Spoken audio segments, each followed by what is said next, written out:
আসসালামু আলাইকুম রহমতুল্লাহি ওবরাকাতুহ। আল্লাহ তাআলা দরবারে শুকরিয়া আদায় করছি। কৃতজ্ঞ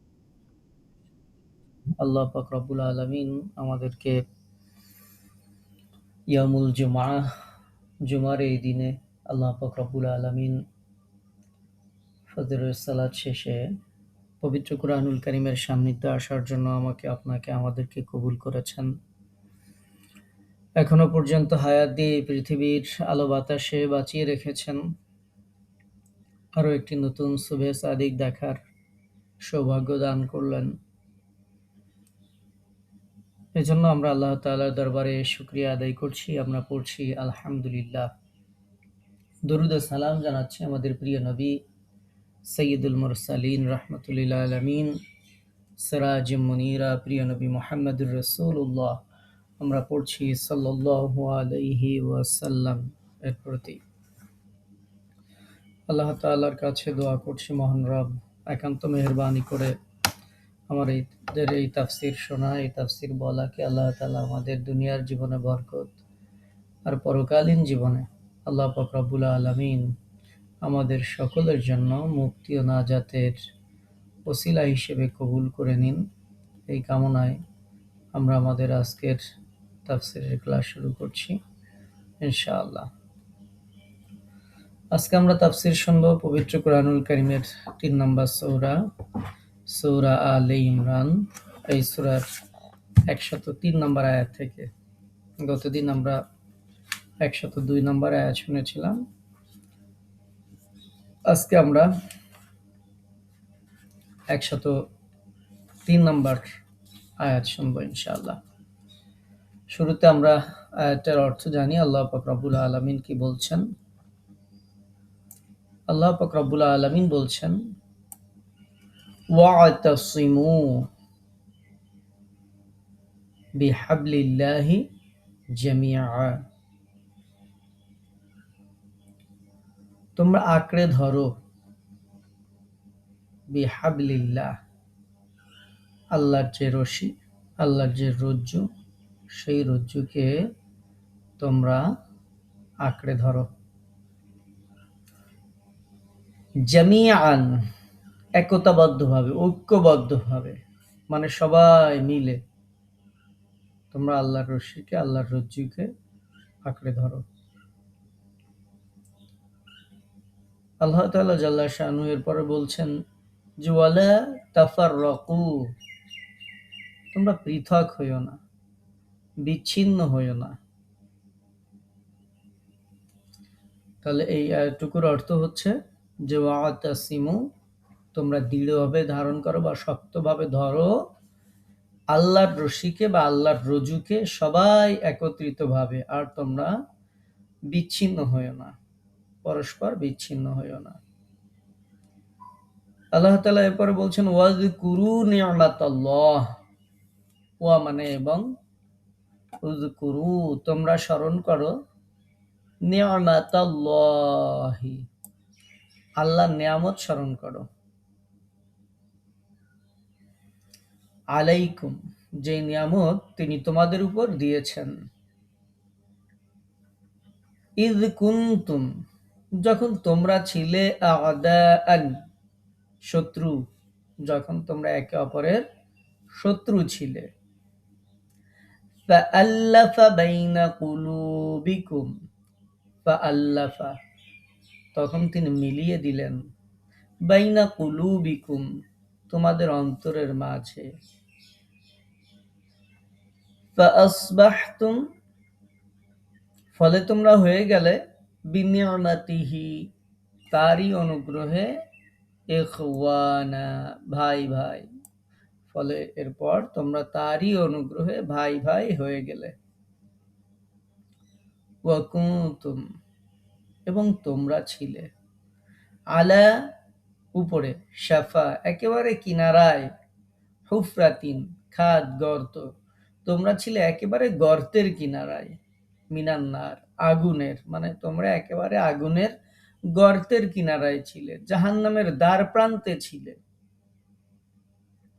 ফাআনকাযাকুম ফা অতঃপর আনকাযাকুম তোমাদেরকে রক্ষা করলেন, উদ্ধার করলেন, মিনহা তা থেকে তিনি তোমাদেরকে উদ্ধার করলেন।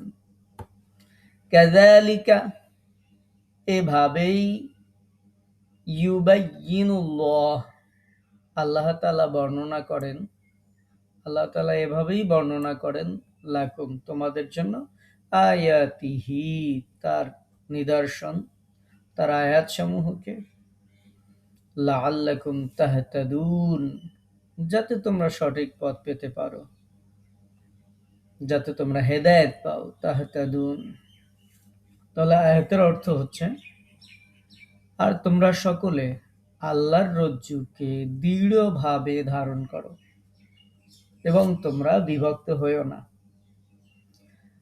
আর তোমরা তোমাদের উপর আল্লাহর নিয়ামতকে স্মরণ করো যখন তোমরা পরস্পরের শত্রু ছিলে। তারপর আল্লাহ তাআলা তোমাদের অন্তরে ভালোবাসার সঞ্চার করেছেন। তারপর তারই অনুগ্রহে তোমরা ভাই ভাই হয়ে গেলে। আর তোমরা ছিলে আগুনের গর্তের কিনারায়, অতঃপর তিনিই তোমাদেরকে তা থেকে রক্ষা করেছেন। এভাবেই আল্লাহ তাআলা তার আয়াত সমূহ বর্ণনা করেন যাতে তোমরা হেদায়েত পেতে পারো বা হেদায়েত প্রাপ্ত হও। আমরা এই একটা আয়াতই শুনব। আল্লাহ পাক রব্বুল আলামিন যে আয়াতে কারিমা আমরা শুনলাম, গত দিনের 102 নম্বর আয়াতের আমরা সংক্ষিপ্ত তাফসীর শুনেছিলাম।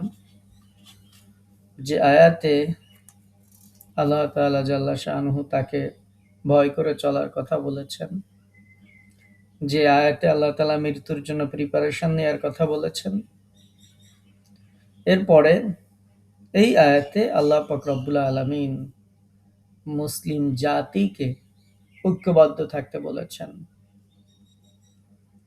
আল্লাহ তাআলা বলছেন, ওয়াতাসিমু বিহাবলিল্লাহি জামিআন ওয়া লা তাফাররাকু তোমরা সবাই মিলে আল্লাহর রজ্জুকে একতাবদ্ধভাবে দৃঢ়ভাবে ধারণ করো, পরস্পর বিচ্ছিন্ন হয়ো না। তাহলে এখানে বিহাবলিল্লাহ আল্লাহর রশি। আপনারা বলতে পারেন যে উস্তাদ আল্লাহর রশি তো আমরা দেখি না, আল্লাহর রশি কি দেখা যায়? তাহলে আল্লাহর রশি কি বিহাবলিল্লাহ আল্লাহর যে রশি, এই রশি দেখা যায় না। তাহলে এই রশি হচ্ছে আল্লাহর অঙ্গীকার, আল্লাহ পাক রব্বুল আলামিনের যে অঙ্গীকার সেটি এখানে রশি শব্দ দ্বারা ব্যবহৃত হয়েছে। এটির যে তাফসীরগুলো পাওয়া যায় সেগুলো এরকম যে বিহাবলিল্লাহ এর অর্থ আল্লাহর অঙ্গীকার, যেমনটি আল্লাহ তাআলা বলেছেন, দরিবাত আলাইহিমুয যিল্লাতু আইনামা তুকিফু ইল্লা বিহাবলিম মিনাল্লাহি ওয়া হাবলিম মিনান নাস। সূরা আলে ইমরানের 112 নম্বর আয়াত। আমরা খুব দ্রুতই চলে আসব। এই জায়গাতে আল্লাহ পাক রব্বুল আলামিন এই হাবলিল্লাহ বলে অঙ্গীকারের কথা বলেছেন, প্রতিশ্রুতির কথা বলেছেন, জিম্মাদারির কথা বলেছেন। এটির দ্বিতীয় যে তাফসীর পাওয়া যায় সেটি হচ্ছে হাবলিম মিনাল্লাহ, অর্থ হচ্ছে আল কোরআন। তাহলে তোমরা বিহাবলিল্লাহ আল্লাহর রশিকে ধারণ করো, আল্লাহর রশি হচ্ছে আল কোরআন। যেমন আলী রাদিয়াল্লাহু তাআলা আনহু থেকে একটি হাদিস বর্ণিত হয়েছে, যেখানে বর্ণনা হচ্ছে যে এটি হচ্ছে আল্লাহর সুদৃঢ় রজ্জু এবং তার সুদৃঢ় পথ। কোরআনের গুণাবলী সম্পর্কে এই হাদিসটি বর্ণিত হয়েছে মারফু সনদে। তো সেখানে কোরআনের গুণাবলী উল্লেখ করতে গিয়ে বলা হয়েছে এটা আল্লাহর সুদৃঢ় রজ্জু এবং তারই সুদৃঢ় পথ। সুতরাং বিহাবলিল্লাহ মানে কোরআন। এরপরে আরো একটি বর্ণনা পাওয়া যায়, রাসূলুল্লাহ সাল্লাল্লাহু আলাইহি ওয়াসাল্লাম বলেছেন, আল্লাহর কিতাব হচ্ছে আকাশ থেকে জমিনের সাথে লটকানো একটি রজ্জু বিশেষ, মানে একটা রশির মতো, যেই রশি আসমান থেকে জমিনের সাথে লটকানো। এরপরে আরেকটি হাদিস আব্দুল্লাহ রাদিয়াল্লাহু তাআলা আনহু থেকে বর্ণনা পাওয়া যায়, যেখানে রাসূলুল্লাহ সাল্লাল্লাহু আলাইহি ওয়াসাল্লাম বলেছেন, এই কোরআন আল্লাহর একটি শক্ত রজ্জু, আলোকিত প্রদীপ, কার্যকর প্রতিষেধক। এর ওপর আমলকারীর জন্য এটা রক্ষা কবচ, আর এর অনুসারীদের জন্য এটা নিরাময় বিশেষ। তাহলে এই হাদিসে কোরআনকে একটি শক্ত রজ্জু, হাবলিল্লাহ বলা হয়েছে। কোরআনকে বলা হয়েছে আলোকিত প্রদীপ, কোরআনকে বলা হয়েছে কার্যকর প্রতিষেধক। যারা এটার উপর আমল করে, এটাকে বলা হয়েছে তাদের জন্য রক্ষা কবচ। যারা কোরআনকে অনুসরণ করে, এটা তার জন্য নিরাময়, বিশেষ নিরাময়, বিশেষ শেফা। এরকম বিভিন্ন বর্ণনা হাদিসে পাওয়া যায়। এরপরে আরো একটি হাদিস পাওয়া যায়, যেখানে উল্লেখ করা হয়েছে, আব্দুল্লাহ রাদিয়াল্লাহু তাআলা আনহু বলছেন যে দুনিয়ার পথ শঙ্কাপূর্ণ, এই পথে শয়তান মোতায়েন করা থাকে। কাজেই হে আব্দুল্লাহ, এই পথে চলতে সতর্কতা অবলম্বন করো, আল্লাহর মনোনীত পথে চলো, আল্লাহর রজ্জুকে শক্ত করে ধারণ করো। আল্লাহর রজ্জু হচ্ছে আল কোরআন। এরকম বর্ণনা পাওয়া যায়। আল্লাহ পাক রব্বুল আলামিন তার এই কোরআনকে শুধু শক্ত করে ধারণ করতেই বলেননি, আল্লাহ তাআলা বলেছেন ওয়ালা তাফাররাকু, যে তোমরা বিচ্ছিন্ন হয়ো না। বিচ্ছিন্ন হওয়াকে আল্লাহ তাআলা নিষেধ করেছেন, বিভিন্ন হাদিসে নিষেধ করা হয়েছে। যেমন একটি হাদিসে আবু হুরায়রা রাদিয়াল্লাহু তাআলা আনহুর বর্ণনায় নবীজি বলেছেন, তিনটি কাজে আল্লাহ তাআলা সন্তুষ্ট হন। সেই তিনটি কাজ হচ্ছে আল্লাহর ইবাদত করা, কাউকে তার অংশীদার না করা, আল্লাহর রজ্জুকে মজবুত করে ধারণ করা এবং বিচ্ছিন্ন না হওয়া, আর মুসলমান শাসকের সাহায্য করা। তাহলে আমরা পাইলাম, যেই কাজে আল্লাহ খুশি হন সেটি হচ্ছে তার ইবাদত করতে হবে, তার সাথে কাউকে শরীক করা যাবে না। সেটি হচ্ছে, আর একটা হচ্ছে আল্লাহর রজ্জুকে মজবুতভাবে ধারণ করতে হবে, এটা থেকে বিচ্ছিন্ন হওয়া যাবে না। আরেকটি হচ্ছে মুসলমান শাসকের সাহায্য করা। অপরদিকে তিনটি কাজ আছে যেই কাজে আল্লাহ তাআলা অসন্তুষ্ট হন, সেটা হচ্ছে অতিরিক্ত কথা বলা, অনর্থক প্রশ্ন করা, অপচয়ের মাধ্যমে সম্পদ ধ্বংস করা। তিনটি বিষয় আমি আবারও রিপিট করছি, যেই তিনটা বিষয় আল্লাহ তাআলা অপছন্দ করেন, সেটি হচ্ছে অতিরিক্ত কথা বলা, কাজ নাই কাম নাই, কথা বলতেই থাকে, এর নামে গীবাত, ওর নামে শাকায়াত, এইটা ওইটা বলতেই থাকে, অমুক খারাপ অমুক ভালো, এক জায়গা হইলে দিন দুনিয়ার ধর্মের কোনো মানে ধর্মের কোনো কথা নেই, নীতি কথা নাই, কোরআনের কোনো কথা নাই, হাদিসের কোনো কথা নাই। এক জায়গা হইলেই মোটামুটি শুরু করে দেন যে অমুক কেমন তমুক কেমন, এভাবে মোটামুটি চলতে থাকে ঘন্টার পর ঘন্টা।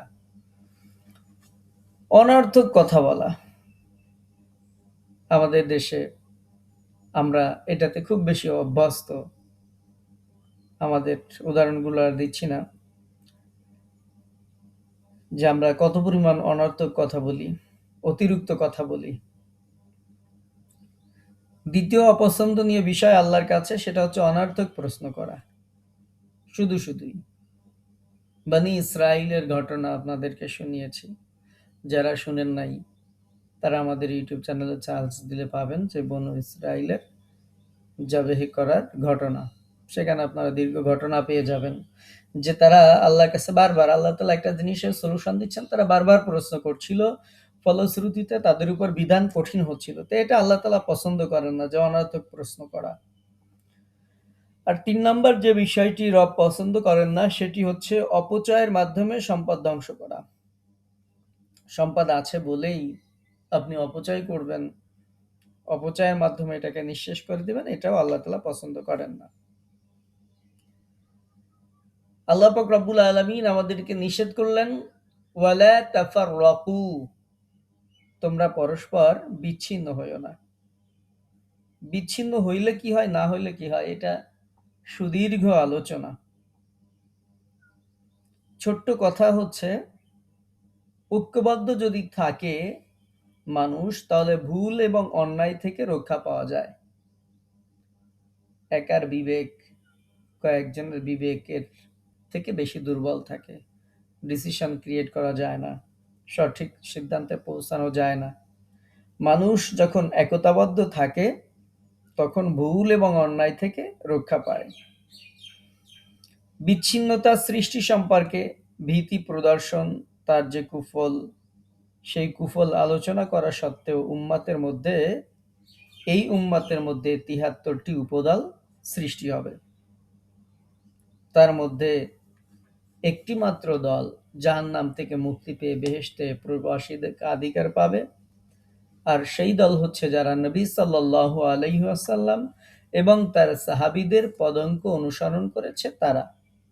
বাকি যে দলগুলো হবে সেই দলগুলো জাহান্নামী হবে। আল্লাহ তাআলার স্পষ্ট বাণী। আল্লাহ তাআলা নিষেধ করেছেন, ওয়ালা তাফাররাকু, তোমরা পৃথক হও না, বিচ্ছিন্ন হও না। এরপরেও নবীজি বলেছেন, আমার উম্মাত এই ৭৩ দলে বিভক্ত হবে। তাহলে বিষয়টা কত ভয়াবহ চিন্তা করেন। আমাদের দিকে যদি আমরা তাকাই, দেখতে পাবো যারা ইসলাম ফলো করেন তাদের মধ্যেই হাজারো মতবাদ, তাদের মধ্যেই হাজারো দলাদলি। একজন আর একজনের বিরুদ্ধে বলেন, একজন আর একজনের গোপন তথ্য ফাঁস করে দেন, একজন আর একজনের ইজ্জত নিয়ে সিনিমিনি খেলেন, এক দল আর এক দলের বিরুদ্ধে বলেন, এক আলেম আর এক আলেমের বিরুদ্ধে বলেন, এক মতাদর্শের আলেম আর এক মতাদর্শের আলেমের ইজ্জত সম্মান সব পাঞ্চার করে দেন। আল্লাহ পাক রব্বুল আলামিন এটি করতে নিষেধ করেছেন। আল্লাহ তাআলা বলেছেন, ওয়ালা তাফাররাকু, তোমরা পৃথক হইও না।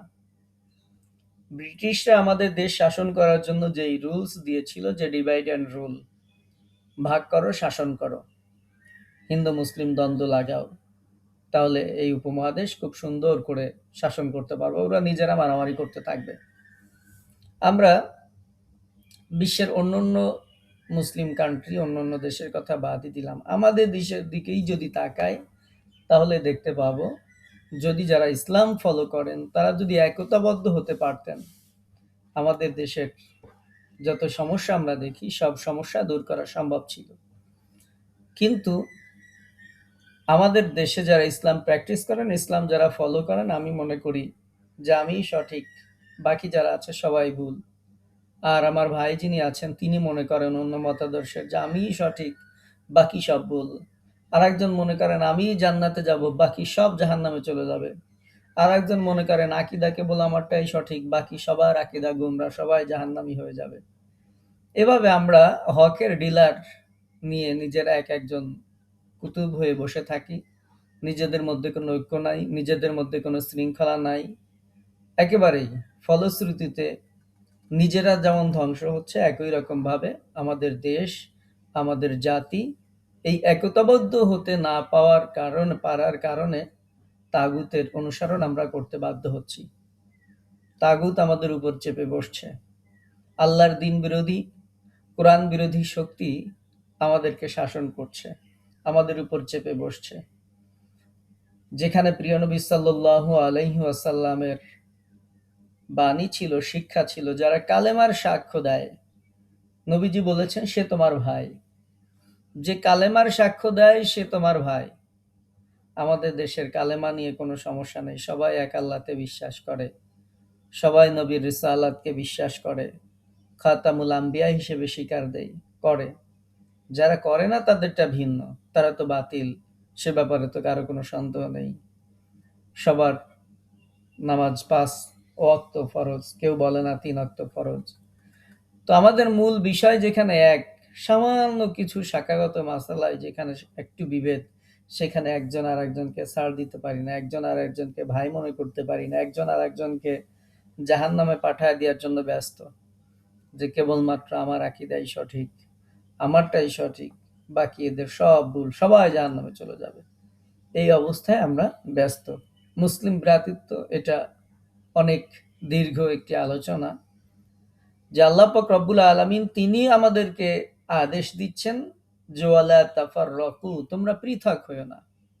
আমরা পৃথক হয়ে যাই, আমরা মতাদর্শে পৃথক হয়ে যাই, আমরা দেশীয় সীমানায় পৃথক হয়ে যাই, আমরা আরবি আজমিতে পৃথক হয়ে যাই, বংশে পৃথক হয়ে যায়, দেশের সীমানায় পৃথক হয়ে যায়, হাজারো কারণে আমরা পৃথক হয়ে যাই। অথচ আল্লাহ পাক রব্বুল আলামিন বলেছেন ওয়াসিমু বিহাবলিল্লাহ, আল্লাহর রজ্জুকে একতাবদ্ধভাবে ধরো, জামিয়ান সবাই মিলে, ওয়ালা তাফাররাকু, খবরদার পৃথক হইও না। কিন্তু আমরা এই পৃথক হইও না এটার উপর আমল করতে পারছি না। আমাদের যারা রাহবার আছেন, যারা এই জাতিকে, এই জাতির মুসলিম উম্মার নেতৃত্ব যারা দিবেন, তারাই একতাবদ্ধ হতে পারছেন না, তারাই দ্বিধা বিভক্ত। ফলশ্রুতিতে আমরা সাধারণ মানুষ যারা, আমরা কোনটা সত্য কোনটা মিথ্যা, কোন দিকে যাব কোন দিকে যাব না, এই ডিসিশন নিতেই আমরা সক্ষম হচ্ছি না। ফলশ্রুতিতে যুগের পর যুগ, শতাব্দীর পর শতাব্দী আমরা তাগুতের গুলামি করছি। আল্লাহ পাক রব্বুল আলামিন এই একতাবদ্ধতার কথা স্মরণ করিয়ে দিয়েছেন। আল্লাহ তাআলা সাহাবা রাদিয়াল্লাহু আনহুম আজমাইনদেরকে স্মরণ করিয়ে দিয়েছেন, আনসারদেরকে স্মরণ করিয়ে দিয়েছেন। আল্লাহ তাআলা বলছেন ওয়াজকুরু নি'মাতাল্লাহ, আল্লাহর সেই নিয়ামতকে স্মরণ করো, আলাইকুম, যিনি তোমাদের উপর নিয়ামত দিয়েছেন। সেই নিয়ামত হচ্ছে ইজ কুনতুম আদাআন, যখন তোমরা শত্রু ছিলে, ফাআল্লাফা বাইনা কুলুবিকুম, আল্লাহ তাআলা তোমাদের অন্তরের মধ্যে বন্ধন সৃষ্টি করে দিলেন, ভালোবাসা সঞ্চার করে দিলেন, প্রীতি সঞ্চার করে দিলেন। ফাআসবাহতুম বিনি'মাতিহি ইখওয়ানা, আল্লাহর এই নিয়ামত পেয়ে তোমরা ভাই ভাই হয়ে গেলে। এই কথা তাদেরকে বলা হচ্ছিল জাহেলি জামানায়, যেমন আউস খাজরাজ গোত্র দুইটার মধ্যে দীর্ঘস্থায়ী যুদ্ধ ছিল, চরম শত্রুতা ছিল, প্রায় একে অপরের বিরুদ্ধে যুদ্ধে লেগে থাকত। যখন উভয় গোত্র ইসলামের দাওয়াত কবুল করে ইসলামের শিক্ষা অবলম্বন করতে থাকলো, তখন তারা তাদের সেই হিংসা বিদ্বেষ ভুলে গিয়ে পরস্পর ভাই ভাই হয়ে সওয়াবের কাজে একে অপরকে সহায়তা দান করে আল্লাহর দ্বীনের ব্যাপারে একজোট হয়ে তারা কাজ করতেছিল। আল্লাহ তাআলা জাল্লা শাআনহু এর জন্য বলেছেন, সূরা আল আনফাল যখন আপনাদেরকে শোনাবো, সেখানে ৬২-৬৩ নম্বর আয়াতে আল্লাহ তাআলা বলছেন, হুয়াল্লাযী আইয়াদাকা বিনাসরিহি ওয়া বিল মুমিনিনা ওয়া আল্লাফা বাইনা কুলুবিহিম লাউ আনফাকতা মা ফিল আরদি জামিআ মা আল্লাফতা বাইনা কুলুবিহিম ওয়ালাকিন্নাল্লাহা আল্লাফা বাইনাহুম। আল্লাহ তাআলা বলছেন, অতীতেও যিনি তার সরাসরি সাহায্যে মুমিনদের দ্বারা তোমাদেরকে শক্তি জুগিয়েছেন, আল্লাহ তাআলা তাদের অন্তরসমূহের মাঝে পারস্পরিক ভালোবাসা সম্প্রীতির বন্ধনে আবদ্ধ করে দিয়েছেন। অথচ তুমি যদি দুনিয়ার যাবতীয় সম্পদও এর পিছনে ব্যয় করতে, তবু তুমি এই মানুষদের দিলগুলোর মাঝে পারস্পরিক ভালোবাসার বন্ধন স্থাপন করতে পারতে না। কিন্তু আল্লাহ তাআলা এদের মাঝে প্রীতি স্থাপন করে দিয়েছেন। আল্লাহ তাআলা এই সূরাতে খুব সুন্দর করে বলেছেন, দুনিয়ার যাবতীয় সম্পদও যদি তুমি এই ভালোবাসা সৃষ্টির পিছনে ব্যয় করতে, তুমি ভালোবাসা তাদের অন্তরে সৃষ্টি করতে পারতে না। এটা আল্লাহই সৃষ্টি করে দিয়েছেন। তার মানেই হচ্ছে দ্বীনের যে বন্ধুত্ব, দ্বীনের জন্য যে আন্তরিকতা, দ্বীনের জন্য যে ভালোবাসা, এটি আল্লাহর পক্ষ থেকে আসে। আল্লাহ পাক রব্বুল আলামিন এই ভালোবাসা দান করেন। একজন মানুষ যাকে আপনি দেখেন নাই, যাকে আপনি চিনেন না, যার হয়তো ইসলামের কোনো বই পুস্তক পড়েছেন, যার হয়তো কোনো লেকচার শুনেছেন, দেখা গেছে যে তার প্রতি আপনার অন্তরে একটা ভালোবাসা, অনুভূতি, এটা কাজ করে। এই ভালোবাসা আল্লাহ পাক রব্বুল আলামিনই দান করেন। এটা টাকা দিয়ে সৃষ্টি করা যায় না, ভালোবাসা কেনা যায় না, পারস্পরিক যেই মনোভাব এটি কেনা যায় না। আল্লাহ তাআলা এটি স্মরণ করিয়ে দিয়েছেন, নবী হে, তুমি যদি সবকিছু ব্যয় করতে এই পৃথিবীতে যা কিছু আছে, তবু তুমি এই মানুষের দিলগুলোর মধ্যে পারস্পরিক ভালোবাসার বন্ধন স্থাপন করতে পারতে না। আল্লাহই এদের মাঝে প্রীতি স্থাপন করে দিয়েছেন। এমন প্রীতি স্থাপন করে দিয়েছেন যাদের মাঝে যুগের পর যুগ যুদ্ধ চলত, শতাব্দীর পর শতাব্দী যুদ্ধ চলত, প্রজন্মের পর প্রজন্ম যুদ্ধ চলত, ছোটখাটো বিষয় নিয়ে যুদ্ধ চলত, একজন আর একজনের বিরুদ্ধে সবসময় কবিতা লিখত, একজন আর একজনের বিরুদ্ধে খোলা তরবারি নিয়ে ঘুরে বেড়াতো। সেই মানুষগুলো যারা এত শত্রু ছিল, আল্লাহ তাআলা তাদেরকে বলছেন, ওয়াজকুরু নি'মাতাল্লাহ, আল্লাহর সেই নিয়ামতকে স্মরণ করো যেই নিয়ামত তোমাদের উপর দিয়েছেন, সেটি হচ্ছে যে তোমরা যে এরকম শত্রু ছিলে, ইসলাম গ্রহণ করার পরে আল্লাহ পাক রব্বুল আলামিন তোমাদের এই শত্রুতাকে দূর করে দিয়ে ফাআল্লাফা বাইনা কুলুবিকুম, অন্তরের মধ্যে ভালোবাসা ঢেলে দিয়েছেন। ফাসবাহতুম বিনি'মাতিহি ইখওয়ানা, আল্লাহর নিয়ামতের এই সুধা পান করে তোমরা পরস্পর ভাই ভাই হয়ে গেলে। আল্লাহ পাক রব্বুল আলামিন এখানে তার নিজের দয়ার কথা বলেছেন। কেমন দয়ার কথা তিনি বলেছেন? আল্লাহ তাআলা বলছেন, শুধু তো শত্রু ছিলে তাই না, ওয়াকুনতুম আলা শাফা হুফরাতিম মিনান নার, ছিলে জাহান্নামের একেবারে দ্বার প্রান্তে, জাহান্নামের খাদের কিনারে ছিলে, জাহান্নামের কাছে পৌঁছে গিয়েছিলে, একেবারেই জাহান্নামের কিনারায় দাঁড়িয়েছিলে। আল্লাহ তাআলা জাল্লা শানহু বলছেন, তোমাদের সেই কুফরি তোমাদেরকে নরকে নিক্ষেপ করে ফেলছিল, কিন্তু আল্লাহ তাআলা তোমাদেরকে ঈমান দান করে সেই আগুন থেকে রক্ষা করেছেন। এভাবে আল্লাহ তাআলা স্পষ্ট তার নিয়ামতের আরো বর্ণনা দিয়েছেন। জাহান্নামে তো চলেই গেছিলে, জাহান্নামের কিনারাই তো ছিলে, আল্লাহ তাআলা সেখান থেকে হেফাজত করেছেন। ফাআনকাযাকুম মিনহা, আল্লাহই রক্ষা করেছেন। আমরা এই আয়াতগুলোতে, বিশেষ করে এই আয়াতে আল্লাহ পাক রব্বুল আলামিন যে বিষয়গুলো আমাদেরকে বলেছেন, সেটি হচ্ছে আল্লাহ তাআলা তার দ্বীনের জন্য একতাবদ্ধ থাকতে বলেছেন, পৃথক হতে নিষেধ করেছেন, এবং পারস্পরিক যে ভালোবাসা সেটির কথা আল্লাহ তাআলা স্মরণ করে দিয়েছেন সেই সময়ে প্রিয় নবীর সাথে যারা মুসলিম হয়েছিল তাদেরকে। হুনাইনের যুদ্ধের একটি ঘটনা আপনাদেরকে শোনাই। হুনাইনের যুদ্ধে যখন বিজয় অর্জন হলো, ইসলামের বৃহত্তর কল্যাণ ভেবে রাসূলুল্লাহ সাল্লাল্লাহু আলাইহি ওয়াসাল্লাম গনিমতের মাল বন্টন করতে গিয়ে কোনো কোনো লোককে কিছু কিছু বেশি দিয়েছিলেন।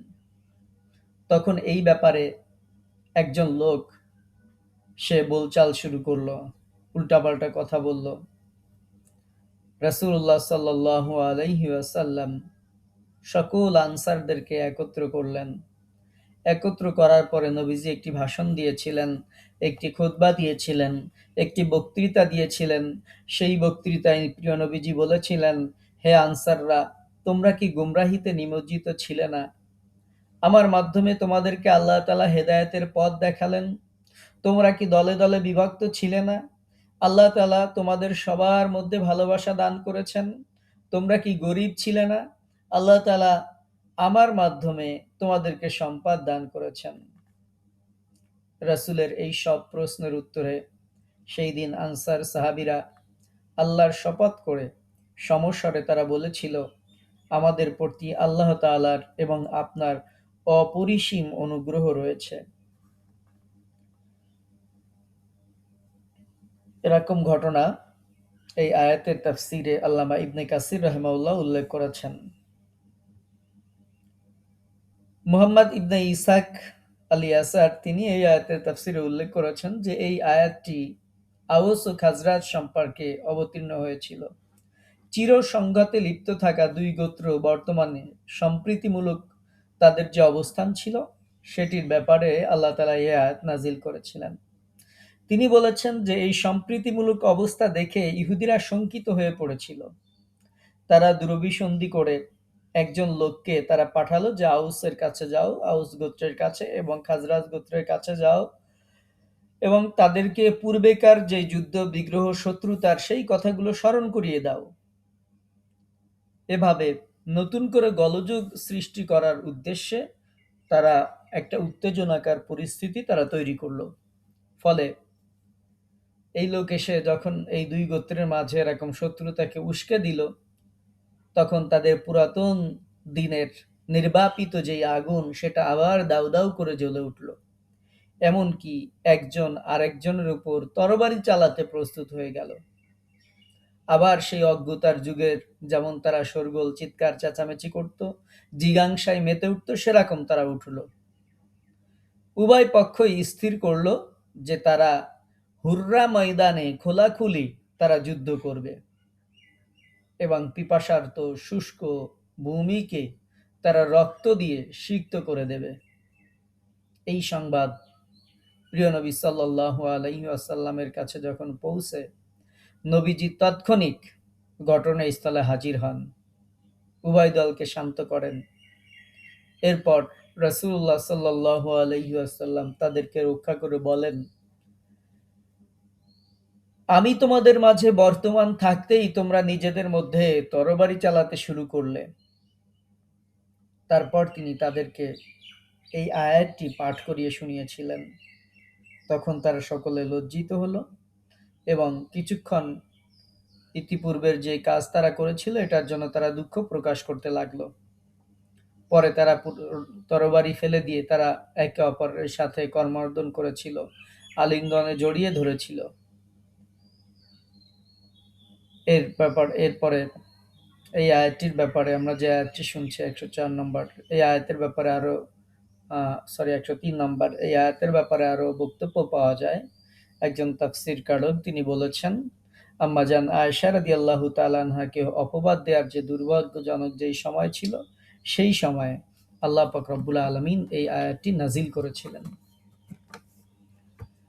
আল্লাহ পাক রব্বুল আলামিন বলছেন যে এভাবেই আমি তোমাদের কাছে আমার নিদর্শন বর্ণনা করি যাতে তোমরা হেদায়েত প্রাপ্ত হও, হেদায়েত পেতে পারো।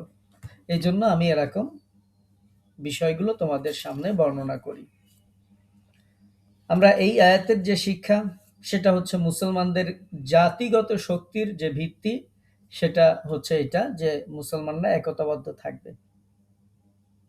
এটি অনেক দীর্ঘ ব্যাখ্যা সংক্রান্ত আয়াত, যে এই ব্যাখ্যা মুসলমানদের এই ঐক্য, মুসলমানদের এই ভ্রাতৃত্ব এটা শুধু দেশের গণ্ডির মধ্যে সীমাবদ্ধ থাকবে না, কালের গণ্ডির মধ্যে সীমাবদ্ধ থাকবে না। মুসলমানদের এই ঐক্য হবে জগতের যত জাতি আছে, যত দেশ আছে, যত কাল আছে, সব মিলেই মুসলমানগণ একতাবদ্ধ হবে, কোনো দ্বিমত থাকবে না। আমরা এই ঐক্য শুধু মুসলিম না, গোটা মানুষের মধ্যে এই ঐক্য প্রতিষ্ঠিত সম্ভব। যেমন সব মানুষই চায় যে যুদ্ধ বিগ্রহ বিবাদ এগুলো সবাই চায় যে এগুলোর কোনো কল্যাণ নেই, এগুলো ক্ষতিকর। এই কারণে এই বিষয়ে বিশ্বের সব মানুষ ঐক্যবদ্ধ হতে পারে, কিন্তু অভিজ্ঞতা সাক্ষ্য দেয় যে ঐক্য সবাই জানে এটা উপকারী, এটা অপরিহার্য, কিন্তু মানুষ ঐক্য করে না, দল উপদল গোষ্ঠীতে বিভক্ত হয়। একটা দল যদি থাকে তার মধ্যে আবার উপদল থাকে, একটা সংগঠন যদি থাকে সেটার মধ্যে আবার উপসংগঠন সৃষ্টি হয়। এটা চলে আসছে পৃথিবীতে, যার ফলশ্রুতিতে ঐক্য এটা আমাদের বর্তমান সময়ে একটা কল্প কাহিনীতে পর্যবসিত হয়েছে। সাময়িক স্বার্থের কারণে মানুষ এখন ঐক্যবদ্ধ হয়, যখন স্বার্থ শেষ হয়ে যায় তখন তারা শত্রু হয়ে যায়। তো কারণ হচ্ছে যে প্রত্যেকেই জনগণকে স্ব পরিকল্পনা মাফিক একতাবদ্ধ করতে চায়। আমি মনে করি আমি যেটা বুঝি সেটাই ঠিক, সবাই আমার মতে চলে আসবে। আরেকজন যে আছে সেও মনে করে যে আমি যেটা বুঝি এটাই ঠিক, সবাইকে আমার মধ্যে চলে আসতে হবে। এখন সবাই যেহেতু সবার মতটাই চায়, এজন্য কারো মধ্যে আর ঐক্যবদ্ধতা তৈরি হয় না। তো আল্লাহ পাক রব্বুল আলামিন এই যে দল উপদল বিভেদ, এগুলোর থেকে আল্লাহ তাআলা হেফাজত থাকার জন্য আল্লাহ পাক রব্বুল আলামিন বলেছেন তোমরা একতাবদ্ধ হও। কোরআনের এই একতাবদ্ধতা, কোরআনের এই মৈত্রী, একতা, শৃঙ্খলা, দলবদ্ধ হওয়ার উপদেশ শুধু আল্লাহ পাক রব্বুল আলামিন দানই করেন নাই, সাথে কিভাবে এটাকে অটুট রাখা যায় সেই মূলনীতি আল্লাহ তাআলা নির্দেশ করেছেন। সেই মূলনীতি কেমন? সেই মূলনীতি হচ্ছে, একটু চিন্তা করলেই আপনি বুঝতে পারবেন যে এই পৃথিবীতে কোনো মানুষের মস্তিষ্ক নিঃসৃত কিছু সংখ্যক লোকের রচিত ব্যবস্থা, তারপরে পরিকল্পনা, এগুলোকে জনগণের উপর চাপিয়ে দিয়ে তাদের কাছ থেকে আশা করা যে তারা একতাবদ্ধ হয়ে যাবে। কিছু মানুষ কিছু বিষয় লিখলো যে এটা আমাদের কনস্টিটিউশন, এ ব্যাপারে সবাইকে একতাবদ্ধ হতে হবে। তো দেখা গেল যে কিছু তার মধ্যে থাকে যেগুলো বিবেক বর্জিত, ন্যায় বিচারের পরিপন্থী। এখন কেউ মেনে নেবে, কেউ মেনে নেবে না, এটাই স্বাভাবিক। তো ফলশ্রুতিতে ঐক্য আর হবে না। এই পৃথিবীতে মানুষ অনেকবার চেষ্টা সাধনা করেছে, কিন্তু সম্ভব হয়নি। ঐক্যের ফর্মুলা আল্লাহ তাআলা দিয়েছেন যে বিশ্বজাহানের পালনকর্তা কর্তৃক প্রদত্ত যেই ব্যবস্থা, সেই যে পরিকল্পনা, এটার মাধ্যমে তোমরা একতাবদ্ধ হও। অর্থাৎ কোরআনের মাধ্যমে তোমরা একতাবদ্ধ হও। এটা যদি করে তাহলে মানুষেরা একতাবদ্ধ হতে পারবে। কিন্তু মানুষ গোষ্ঠীগত বিদ্বেষ, উত্তরাধিকার সূত্রে প্রাপ্ত যেই ধ্যান ধারণা, এগুলোর ঊর্ধ্বে উঠে আল্লাহ প্রদত্ত বিবেক বুদ্ধিতে যদি কাজে লাগায়, সামনে আসে, তাহলে মানুষের সামনে সত্য দিবালোকের মতো স্পষ্ট হয়ে যাবে যে এই কোরআনের মাধ্যমে সবাই একতাবদ্ধ হতে পারে। মানুষের দেশ আলাদা হতে পারে, ভাষা আলাদা হতে পারে, বর্ণ আলাদা হতে পারে, সবকিছু দলগত, বর্ণগত, অঞ্চলগত যত বিরোধ আছে, এগুলো সব দূর হয়ে সবাই যদি কোরআনের কাছে আসে, তাহলে এই কোরআনের মাধ্যমেই মানুষের মাঝে এই ঐক্য সৃষ্টি করা সম্ভব। এই জন্যই আল্লাহ তাআলা বলেছেন ওয়াতাসিমু বিহাবলিল্লাহি জামিয়া, তোমরা সবাই মিলে দৃঢ়ভাবে আল্লাহর রজ্জুকে ধারণ করো। তো আল্লাহর রজ্জু তো আগেই আপনাদেরকে বলেছি। আব্দুল্লাহ ইবনে মাসউদ রাদিয়াল্লাহু তাআলা আনহুর রিওয়ায়াতে পাওয়া যায় যে নবীজি বলেছেন, কিতাব আল্লাহ, আল্লাহর যে কিতাব, হুয়া হাবলুল্লাহ, এটাই হচ্ছে আল্লাহর রজ্জু, আল্লাহর রশি। সুতরাং এই যে হাবল, এই যে রজ্জু, এই যে রশি, এটা কোরআনকে অনুসরণ করতে হবে, তাহলে সবাই একতাবদ্ধ হতে পারবে। আর এটির ব্যাপারে আল্লাহ পাক রব্বুল আলামিন নিজেই বলে দিয়েছেন। আল্লাহ তাআলা জাল্লা শাআনহু বলছেন যে ইন্নাল্লাযীনা আমানু, নিশ্চয়ই যারা ঈমান এনেছে, ও আমিলুস সলিহাত, আর ভালো কাজ করেছে, সাইয়াজআলু লাহুমুর রহমানু উদ্দা, দয়াময় আল্লাহ তাআলা তাদের মাঝে ভালোবাসা সৃষ্টি করে দেবেন। অর্থাৎ মানুষ যখন কোরআনকে অনুসরণ করা শুরু করবে, তখন এই কোরআন প্রেমিক মানুষদের মাঝে আল্লাহ পাক রব্বুল আলামিন নিজেই ভালোবাসা সৃষ্টি করে দেবেন, নিজেই মৈত্রী পয়দা করে দেবেন। এভাবে এটির বিভিন্ন ব্যাখ্যা, বিভিন্ন তাফসীর কারক এটি উল্লেখ করেছেন। ঐক্য ইসলামের ভিত্তিতেই কেবলমাত্র সম্ভব, যেটা আমরা আগেও বলেছি যে এই আয়াত যখন নাজিল হয়েছিল, তখন কুরাইশদের মধ্যে বংশগত পার্থক্য ছিল, গোত্রগত পার্থক্য ছিল, শততা বিভক্ত ছিল। এক এক জাতি, তার আবার উপজাতি ছিল। একজন আর একজনকে মানুষই মনে করতো না, একজন আর একজনকে শত্রু মনে করত। এরপরে আমরা যদি গায়ের দিকে তাকাই, তাহলে কৃষ্ণাঙ্গ শ্বেতাঙ্গ এটার মাঝে বিভেদ ছিল। আমরা যদি দেশের দিকে তাকাই, যাদের একটু অর্থ সম্পদ ভালো, সেই দেশগুলো যারা দুর্বল দেশ, তাদেরকে আবার মানুষই মনে করে না।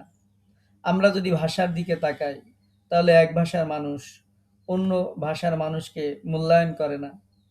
এভাবে পৃথিবীতে হাজারো দল, হাজারো উপদল, হাজারো মতামত প্রতিষ্ঠিত। তো আল্লাহ পাক রব্বুল আলামিন বলেছেন তোমরা হাবলুল্লাহ, আল্লাহর এই দ্বীনের রজ্জুকে একত্রভাবে ধরো, তাহলে আল্লাহ পাক রব্বুল আলামিন তোমাদেরকে একতাবদ্ধ করে দিবেন। তো আমাদের কাজ হচ্ছে যে কে আরবি হলো, কে আজমি হলো, কে শ্বেতাঙ্গ, কে কৃষ্ণাঙ্গ, কে আরবিতে কথা বলুক অথবা কেউ ইংরেজিতে বলুক বা হিন্দিতে বলুক অথবা যেই বংশের হোক না কেন, সবাই যদি কোরআনকে অনুসরণ করা শুরু করে তাহলে মানুষ এমনি একতাবদ্ধ হয়ে যাবে। আর আল্লাহ পাক রব্বুল আলামিন এটাই বলেছেন। কিন্তু কোরআনকে যারা পড়েন, যারা অনুসরণ করেন, তারাই ইসলামী ঐক্য নিয়ে আজকে শতদা বিভক্ত। ফলশ্রুতিতে যারা ইহুদি আছে, মুশরিক আছে, অন্য যারা আছে, তারা মুসলমানদের মাঝে আরো এই বিভেদ সুন্দর করে তারা ছড়িয়ে দিচ্ছে। মুসলমানদের একটা পক্ষকে আরেকটা পক্ষের সাথে লাগিয়ে দিচ্ছে, একটা পক্ষকে আরেকটা পক্ষের শত্রু বানিয়ে দিচ্ছে। আমাদের দেশের দিকেই তাকাবেন, দেখবেন যে কিছু কিছু আলেমদের কাজ, হুজুরদের কাজ শুধু আর একজন হুজুরের ভুল ধরা। মানে দিনের অন্য কোনো বিষয়ে তার কোনো স্টাডির দরকার নেই, মানুষকে আল্লাহর পথে ডাকার কোনো দরকার নেই, মানুষকে সুন্দর কোনো সাজেশন দেওয়ার কোনো দরকার নেই।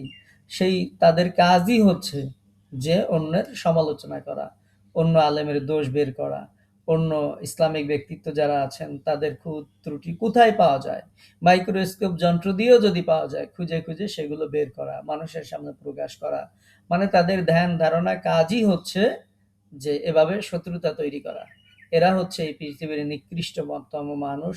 এরাই হচ্ছে আল্লাহর যে আয়াতটি আজকে আমরা পড়ছি, এই আয়াতের বিরোধী লোক, যারা আল্লাহ তাআলা বলেছেন ওয়ালা তাফাররাকু, তোমরা পৃথক হইও না, পরস্পর শত্রুতা, বিদ্বেষ, হিংসা এগুলো পোষণ করো না। যেখানে নবীজি বলেছেন যারা কালেমার সাক্ষ্য দেয় তারা তোমার ভাই। হতে পারে সে আমার মতদর্শে বিশ্বাসী নয়, তার আকীদা আমার আকীদায় হয়তো ভিন্নতা থাকতে পারে, তার মতবাদের সাথে আমার মতবাদের ভিন্নতা থাকতে পারে, কিন্তু সবকিছুর উপরে যারা কালেমার সাক্ষ্য দিয়েছে তারা আমার ভাই। কিন্তু এই চিরন্তন সত্য কথা, এটি থেকেই আজকে আমরা দূরে সরে গিয়েছি। ফলশ্রুতিতে আজকে অন্যদের আমাদের মারা লাগে না, আমরা নিজেরাই মারামারি করে নিজেরাই শেষ হয়ে যায়। আর অন্যরা শুধু আমাদের সেই মারামারিতে, আমাদের সেই শত্রুতার মাঝে একটু ফুঁক দিয়ে দেয়। কারণ কারণ হচ্ছে যে আমরা এই যে গীবত, শিকায়েত যেগুলো করি, কোরআন এভাবে আমরা পড়ি না। কোরআন হাদিস পড়া বাদ দিয়ে, কোরআনের উপর আমল করা বাদ দিয়ে আমরা এভাবে গীবত, শিকায়েত, পরনিন্দা এগুলো আমরা করতে থাকি। যাদের কাজ শুধু অন্যের সমালোচনা করা, এরকম মানুষ থেকে দূরে থাকা শ্রেয়। কারণ এরা আল্লাহর এই আয়াতের পরিপূর্ণ বিরোধী আমল করছেন। যারা শুধুমাত্র মানুষের মাঝে হিংসার বীজ বপন করছেন, মানুষের মাঝে শত্রুতার বীজ বপন করছেন, একজনকে জাহান্নামে পাঠিয়ে দিচ্ছেন, আর একজনকে ইসলাম থেকে খারেজ করে দিচ্ছেন। মনে হয় যে তিনি একাই মাত্র হকের ডিলারশিপ নিয়ে বসে আছেন, আর বাকি যারা আছে সবাই জাহান্নামে চলে যাবে।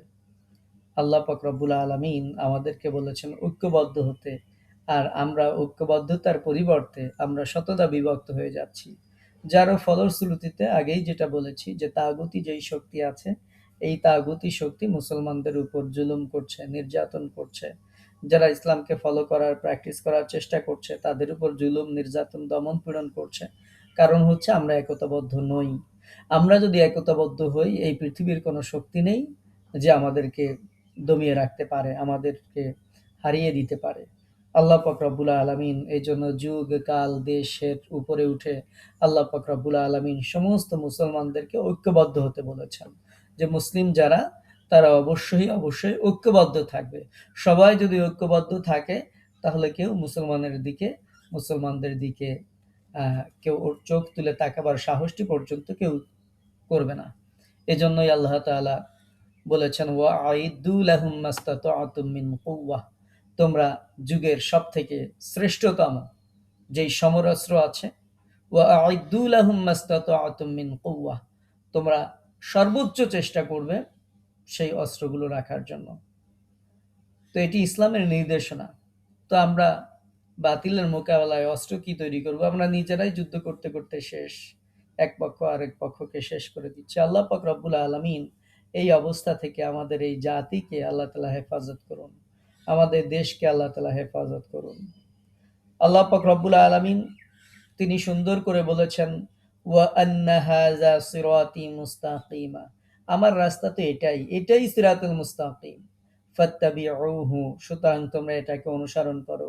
ওয়ালা তাত্তাবিউস সুবুলা, তোমরা অন্য কোনো পথ অনুসরণ করো না, ফাতাফাররাকা বিকুম আন সাবিলি, যেই পথ তোমরা অনুসরণ করবে সেই পথ তোমাদেরকে আমার পথ থেকে বিভক্ত করে দেবে, পৃথক করে দেবে। এরকম পথ অনুসরণ করো না। আল্লাহ পাক রব্বুল আলামিন এজন্য আল্লাহ তাআলা জাল্লা শাআনুহু তার এই পথের উপর ইস্তেকামত থাকতে বলেছেন। রিপুর কামনায় বাসনায় উদ্ভাবিত যেই পথ, সেই পথে চলতে নিষেধ করেছেন। আল্লাহ পাক রব্বুল আলামিন বলছেন, ইন্নাল্লাযীনা ফাররাকু দীনাহুম ওয়া কানু শিয়াআন লাস্তা মিনহুম ফি শাই, যারা ধর্মে বিভেদ সৃষ্টি করেছে, বিভিন্ন দলে বিভক্ত হয়ে পড়েছে, তাদের সাথে আপনার কোনো সম্পর্ক নেই। এভাবে আল্লাহ তাআলা নিজেই পবিত্র কুরআনুল কারীমে আল্লাহ তাআলা বলে দিয়েছেন। সুতরাং এই বিষয়গুলো আমরা অবশ্যই অবশ্যই খেয়াল রাখব। নবীজির থেকে পছন্দ অপছন্দনীয় বিষয়গুলো আপনাদেরকে শুনিয়েছি। এখন আপনারা বলতে পারবেন যে আমাদের তো অনেক মতভেদ আছে, আমরা কোরআন হাদিস বিশেষ করে পড়তে গেলে অনেক মতামত পাই, ফিকহি মাসালাতে অনেক মতভেদ পাই, এগুলোর তাহলে কি হবে? এগুলো মাসালাগত যে বিষয়গুলো রয়েছে, মানুষ যে আমরা যে বিভিন্ন বিষয়গুলো, দুইটা হাদিসে দুইটি বিষয় আছে, দুইজন সাহাবী দুই রকম আমল করেছেন, এটি নিন্দনীয় কোনো বিষয় নয়। আপনার কাছে যেটা ভালো লাগে আপনি সেটার উপর আমল করেন, আর একজনের কাছে যেটা ভালো লাগে সে সেটার উপর আমল করুক। কিন্তু তার মানে এই না যে এটা নিয়ে আপনাকে আমাকে শত্রুতা করতে হবে, একজনকে দিন থেকে খারেজ করে দিতে হবে, আমারটা হক প্রমাণ করার জন্য সবকিছু করতে হবে, আর একজনেরটা বিহক প্রমাণ করার জন্য সবকিছু করতে হবে। এটি কোনো অবস্থাতেই কাম্য নয়। সবাই মিলে আপনারা যখন হজে গিয়েছেন, তখন কেউ হানাফি, কেউ মালিকি, কেউ শাফেঈ, আহলে হাদিস সবাই এক কাতারে দাঁড়িয়ে যার যার মাসালা অনুযায়ী তিনি সালাত আদায় করছেন। কিন্তু হজের মানাসিক আরকান আহকামগুলো সবাই একতাবদ্ধভাবে সুন্দরভাবে পালন করছেন। এটাই হচ্ছে ইসলামের সৌন্দর্য, এটাই হওয়া উচিত, এবং এভাবেই গোটা পৃথিবীর মুসলমানরা একতাবদ্ধ থাকবে। এটা আমাদেরকে হজ শিক্ষা দেয়। তো আল্লাহ পাক রব্বুল আলামিন সেটি আমাদেরকে স্মরণ করিয়ে দিয়েছেন যে ইসলাম গ্রহণ করার ফলে আগে যারা তোমাদের শত্রু ছিল, তোমরা সবাই যখন ইসলাম গ্রহণ করলে তোমরা ভাই ভাই হয়ে গেলে, এবং সেই সময় মুসলমান আউস খাজরাজ অন্যান্য গোত্রদেরকেও সেই কথা আল্লাহ পাক রব্বুল আলামিন স্মরণ করিয়ে দিচ্ছেন। এবং তোমাদের এই ঐক্য হবে তখন যখন তোমরা আল্লাহর আনুগত্য করবে। এভাবেই আল্লাহ পাক রব্বুল আলামিন বলছেন, কাযালিকা ইউবাইয়িনুল্লাহ, আল্লাহ তাআলা এভাবেই তোমাদের জন্য তোমাদেরকে আল্লাহ তাআলা তার নিদর্শন সমূহ বর্ণনা করেন, লাআল্লাকুম তাহতাদুন, যেন তোমরা হেদায়েত পাও, যেন তোমরা বিশুদ্ধ পথে চলতে পারো, যেন তোমরা বিশুদ্ধ পথে থাকতে পারো। এই বিশুদ্ধ পথ হচ্ছে ঐক্যের পথ। সুতরাং এই আয়াতের শিক্ষা হচ্ছে আমরা মানুষের মাঝে ঐক্যের বীজ, ঐক্যের যে আহ্বান, সেটি আমরা মানুষের মাঝে ছড়িয়ে দিব। স্বাভাবিকভাবে ছোটখাটো বিষয় নিয়ে, ফুরুই কোনো বিষয় নিয়ে আমরা মানুষের সাথে মত পার্থক্য করব না, একজন আর একজনকে শত্রু মনে করব না। বরং যারা আল্লাহর ওয়াহদানিয়াতে যারা সাক্ষ্য দিয়েছে, রাসূলের রিসালাতে যারা সাক্ষ্য দিয়েছে, সে আমার ভাই হবে, সে আমার বোন হবে। আমরা তাদের সবাইকে নিয়ে সুন্দর দেশের, সুন্দর জাতির স্বপ্ন দেখি, সবাইকে নিয়েই জান্নাতের মধ্যে থাকার স্বপ্ন দেখি। আল্লাহ পাক রব্বুল আলামিন এই আয়াতে যে নির্দেশ করেছেন, আমরা যেন সেগুলো ফলো করে চলতে পারি, আল্লাহ তাআলা সেই তৌফিক আমাদেরকে দান করুন। আল্লাহ তাআলার কাছে আমাদের দেশের জন্য দোয়া করি। আমাদের দেশের যে মানুষের মাঝে, বিশেষ করে আলেমদের মাঝে যে হাজারো মত পার্থক্য, একজন আরেকজনকে দেখতে পারেন না, শুনতে পারেন না, একজন আরেকজনকে অপমান করেন, লাঞ্ছনা করেন, এই অবস্থা থেকে আল্লাহ তাআলা আমাদের দেশের আলেমদেরকে হেফাজত করুন। আমাদের দেশের আলেমদেরকে হিংসা থেকে আল্লাহ পাক রব্বুল আলামিন হেফাজত করুন। এই কামনায় আমরা আমাদের আজকের তাফসীরের ক্লাস এখানে শেষ করছি।